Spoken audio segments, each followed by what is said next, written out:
As of now, JaidenAnimations is officially 10 years old. Yes, I know I technically made the channel in February, but shut up, I don't count that. On July 23rd, 2014, I uploaded my first ever animation to YouTube.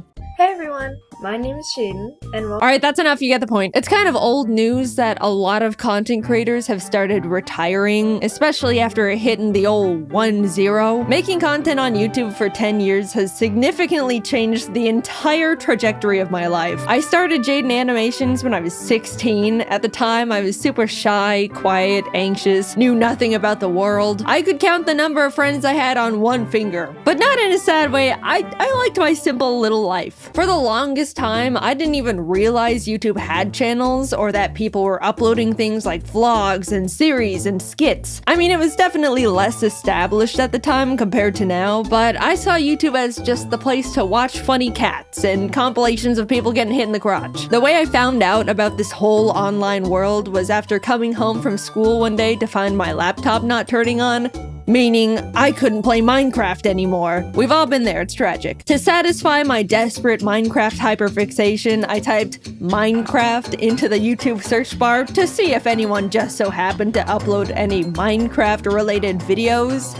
And oh, were there people uploading Minecraft-related videos. My world expanded exponentially at that very moment. YouTube channels, subscribers, people uploading content for an audience that looks forward to their videos. The first channel I ever subscribed to was a Minecraft YouTuber who... I don't even, I'm blanking on the name, but I was now aware of YouTube as an actual community beyond funny fail compilations. Watching videos became a huge part of my day-to-day life. I put stuff on when I wanted to relax, laugh, needed background noise. If I was having a tough day, I would lock myself in my bathroom, lay on the floor, and watch videos on my phone, and I'd feel better. Even before making content myself, YouTube was an essential part of my life. I branched out from Minecraft to general gaming videos, even the occasional vlog series, until I stumbled upon a very special video in my suggested feed. An animated story time from a YouTuber called Domix. It was his emails video, I remember it so clearly. After watching it, I immediately binged his whole channel. I loved his animated stories, they made me laugh so much. For the first time ever, I thought to myself, I want to do stuff like that. I want to animate. And around the same time, I was really into Aya's Cupquake's Minecraft Oasis series and had even sent in a few fan arts I drew for her. She posted a couple at the end of her videos, which genuinely made me so extremely happy. I was totally freaking out. Anyway, in one of the episodes, she mentioned that she wanted to find an animator to animate some of her funny Minecraft moments, and suddenly I saw the stars align in front of me. I sent her a little message attached to another fan art, basically saying, "Hi Cupquake, I'd love to animate for you if you're interested." And she ended up reaching out and was like, "Hey, we love your style and would love to work with you. Do you have an animation portfolio we can look at?" To which I responded with, so I've never actually animated before. But I'm learning, and honestly, they shouldn't have hired me. I wouldn't have hired me. But somehow I had secured my first animation job. And for my favorite YouTuber, this was by far the biggest thing to ever happen to me at the time. I wanted to make the best animation they could ever ask for. Now, I just had to learn how to animate. No joke, I literally typed "how to animate" and Adobe Flash tutorial into the YouTube search bar. That's how I learned. No class or school or nothing. I vividly remember opening Adobe Flash for the first time and wishing I could just skip forward in time to when I already knew how to even use the program because I was so confused. Humble beginnings, what can I say? And honestly, that's all it takes. People ask me all the time how I learned to animate, how I do this and that, what program to use. But you already have the biggest source of free online information at your fingertips. Just type whatever you want to learn into the search bar and people will literally teach it to you, no strings attached. While working on the animation for Cupquake and her husband Red, I talked to them about how I also wanted to make YouTube videos, that I wanted to animate little stories but was too nervous. They were both really supportive and encouraging, saying they'll put a link to my channel in the description of the animation to help me and stuff. I'll be completely honest, if Cupquake and Red didn't hire me and offer to help give me that initial push to start a YouTube channel, I wouldn't have made JaidenAnimations. Like I mentioned, I was quiet and soft-spoken. I didn't even get picked on because nobody knew anything about me to bully me with. They had nothing. In what world would a tiny little 16-year-old dust mite of a girl feel confident enough to start an animation YouTube channel where she talks about her life? Especially for what would be a single-digit amount of people for who knows how long. I'll tell ya, she does it in a world where she feels encouraged and inspired by the people she looked up to. There's so many timelines where none of this ever happened. So much had to come together just for me to start.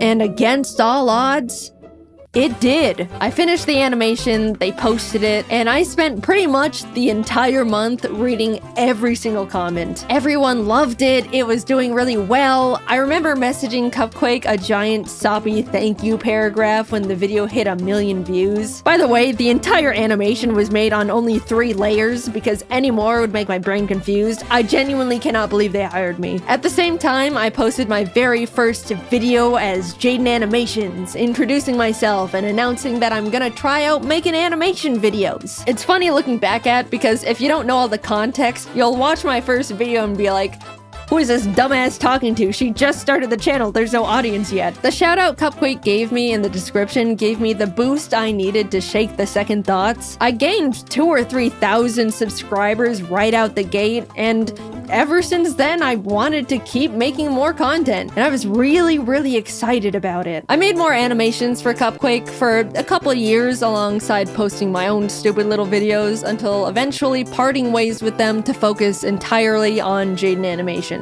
Working with them was amazing, and those animations did overwhelmingly well at the time. Like, I look back and am still shocked. I apparently peaked with that damn 2014 FNAF animation. Come on, Nuzlocke. Surpass it, please! Free me from these shackles! By this time, I was in college now, and even though I wasn't able to post very much at all, things were doing really well. I remember sitting on the top of my dorm bunk, secretly celebrating hitting 100,000 subscribers, a milestone I was beyond thrilled about, and honestly was my biggest goal at the time. Somehow, my roommate ended up finding out about it and immediately told every single person on our floor, which embarrassed the hell out of me. But at the same time, I was sheepishly proud of myself that people thought what I was doing was cool. Along with new experiences, for the first time ever, I was making online friends and becoming part of a growing little animation community. Cypher Den, Tony V Toons, Lightsen. I even stumbled onto James randomly after being recommended his ASMR video. I specifically remember going through his channel and thinking,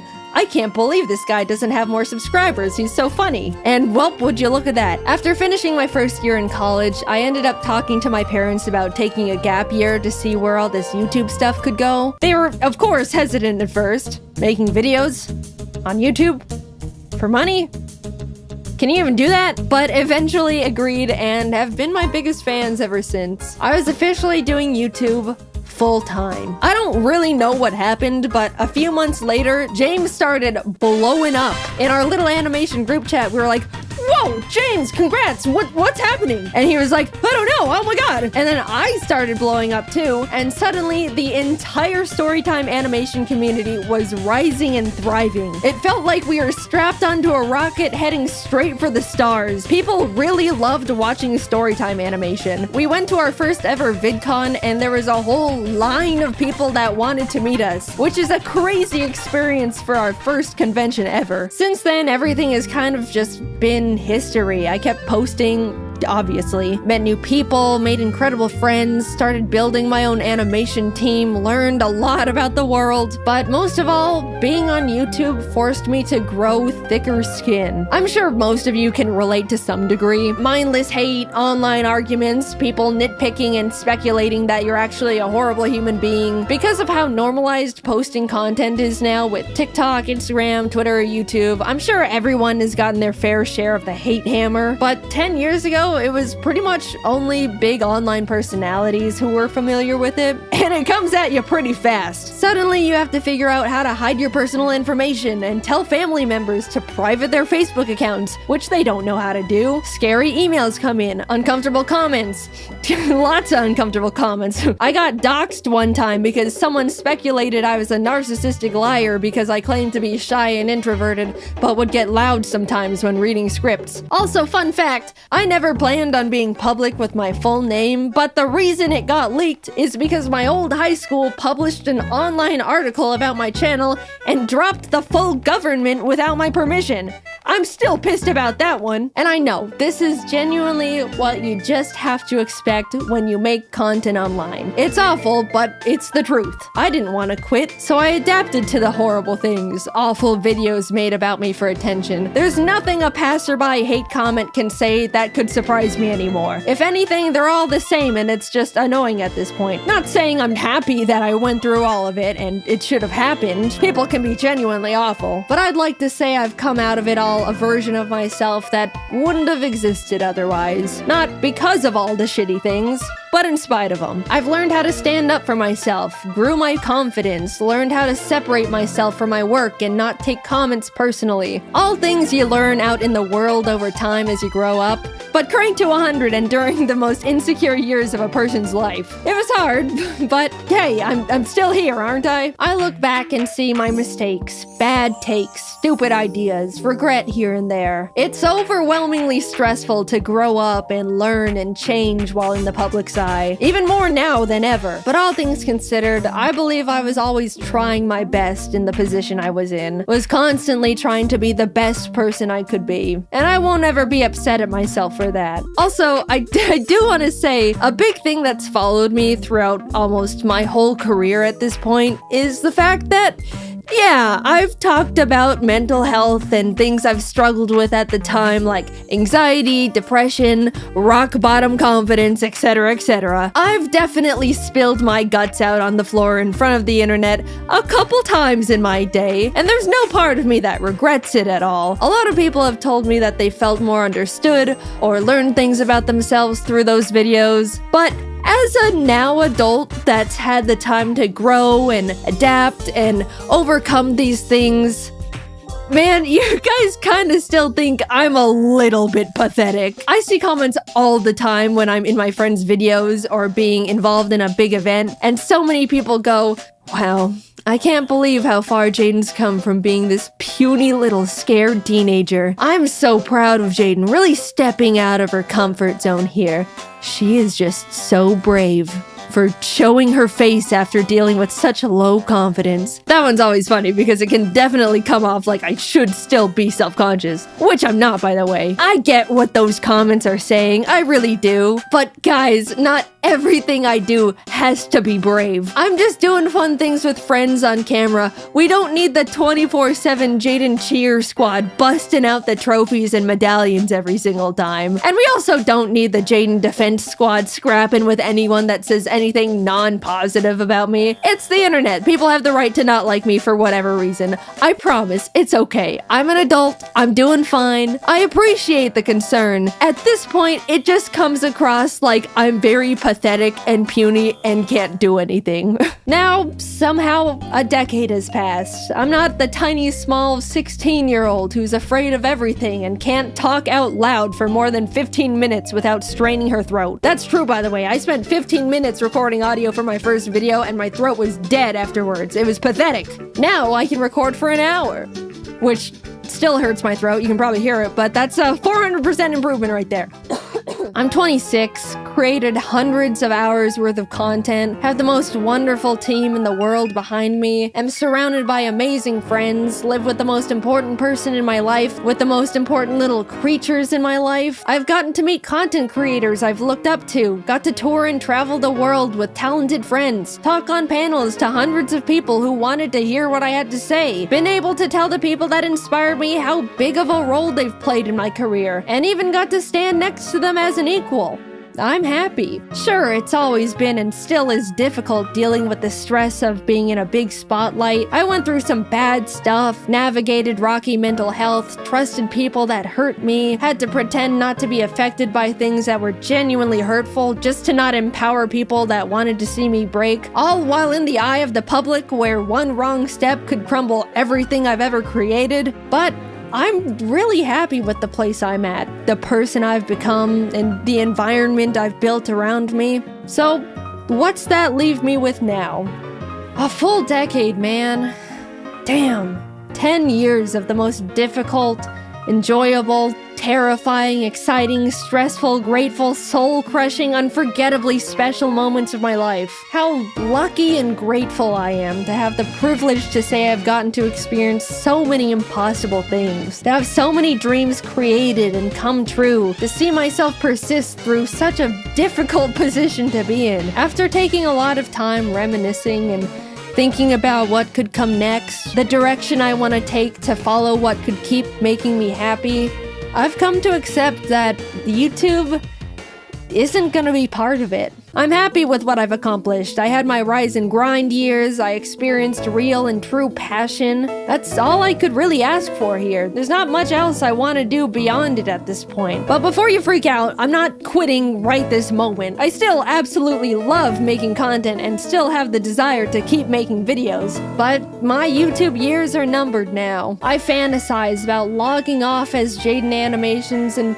becoming a normal person again. I want to move to a random-ass town in a random-ass place, have a little house with my creatures, have a normal job with normal hours and normal problems, live a life where people don't know who I am before I introduce myself. Not saying I don't like being recognized. You can come up to me, I promise, I don't mind. But eventually I just want to feel like a person again. Normal is rapidly changing nowadays, but I don't want this chronically online lifestyle forever. How nice it would feel to one day not have to triple check every single thing I say in fear of people's pitchforks, or fear for my safety when people maliciously leak my private information, or even be constantly surrounded by strangers' opinions on me and every version of myself I've ever been, every moment of my life. I hold it all together pretty well, I'd say. I mean, it's my job to. And none of these negatives have and ever will outweigh the positive aspects of this incredible opportunity that you guys have allowed me to have. I don't want to come across like I'm complaining. I very much understand this is just unfortunately part of it all, and I'm very privileged and very grateful. But I can't do it forever. And I don't want to. I want to feel like I have the time and mental energy to pursue new hobbies, experiment with other things that can make me happy. Making content for YouTube never leaves my head. It's the case for every single content creator on the platform. There's no clocking out, there's no weekends, there's no breaks. You can't just leave an office and not think about it. You're constantly brainstorming ideas, managing everything, schedules, employees. Sure, you can work and live anywhere you want, go on vacation at any point, build your own schedule, but it's always there. Like a black hole in your mind, it's just so exhausting. I haven't felt like I can sit back and enjoy something in 10 years because I simply do not have the time if it isn't for a video. Yeah, that's just how self-employment works, but don't forget about all the other fun stuff I've already mentioned on top of it all. I don't know what I want to do career-wise after retiring from YouTube, but I romanticize the idea of just getting to rediscover myself. Maybe I want to learn how to make custom plushes and open my own little shop, take art commissions, be a teacher, maybe an art director. It's gotten to the point where I think about that little life every day, and I'm actively aiming and walking towards it with every decision I make. Oh, let me tell you, I genuinely cannot wait to live it one day. But there's this other side of me that's so terrified. I've spent my entire young adult life in front of an audience, doing pretty much one thing. I don't know what it's like to live without a platform, surrounded by a huge audience anymore. It scares me, like a lot. I don't want to need this, but I'm scared that I do in some way. When the time comes, I'll definitely work on that fear in therapy or something, but I do think about it a lot. I'm not done with YouTube just yet. I still want to make animations and tell stories, animate little gaming videos. I still just love it so much, and I'm not going away just yet. Sorry to disappoint some of you. I just wanted to let you guys know how grateful I am that you've helped me be right here. I've gotten to meet hundreds of people who told me how much they liked my videos, felt inspired, discovered something about themselves, even did something as small as laugh at one of my stupid ass jokes. I can't wrap my head around the idea that a lot of you grew up watching my videos and are like functioning people in society now. That one always feels like. I know you're not calling me old, but you're calling me old. I'm grateful for all the art people have drawn for me. Even now, it's still so surreal. From the cute little doodles from kids to jaw-dropping, fully rendered pieces from artists of all ages. Like, you guys are better artists than me at this point. What do you mean I inspired you? Why does my art look like that then? The whole reason I show fan art at the end of my videos is because I look back at the feeling I got when Cupquake put my art in her videos, and I want to be able to give that back to other artists. People have told me they watch my videos to laugh, listen to while working, to feel better after a crummy day, all the ways I used to consume YouTube back in my day. Even though it's easy for me to tell myself, they're just little stupid videos I make. What's the big deal? It kind of also feels like I get to contribute to a cycle I used to be on the other side of and pay it back. I don't know, it just feels good knowing I've made stuff that's made people feel better in a way that other content creators used to make me feel better. I've rambled quite a bit, but thank you for letting me make these silly videos for 10 years. I never would have thought any of this could have happened to little old me, and definitely not for this long. I absolutely thought I would have been tossed aside and forgotten by now. I look back at when things were starting to roll, and I was like, I've got like a 3-year shelf life left. I'm forever grateful for you, my friends, my family, my team. I don't know what my life would have looked like if I didn't type Minecraft into the YouTube search bar when I was 14. Who knows how much more time we have with each other, but just know it has been and still is an honor to be here. And until then, I'll be doing my best to keep doing what I've been doing for 10 years and just make these silly little animations. You know, the timing is a little awkward to have just won a giant MrBeast YouTuber challenge that put a lot of eyes on my channel, only for the first thing for me to put out since winning is me talking about how I'm really tired and want to retire one day. That was not intentional, I'm sorry. But yes, the next video coming out will be about me winning the MrBeast Cube. We're still working on getting the money all set up to be given away, so you can stop emailing me asking for money. It's not gonna work like that. Anyway, thank you to everyone who's been with me at any point of my YouTube career. I've still got a little bit more juice left in the tank. I'm forever lucky to have lived the life I have and to continue living that life, and I appreciate you guys for sticking around. I'm excited to spend a bit more time with you all. So, I'll see you in the next video. Bye-bye!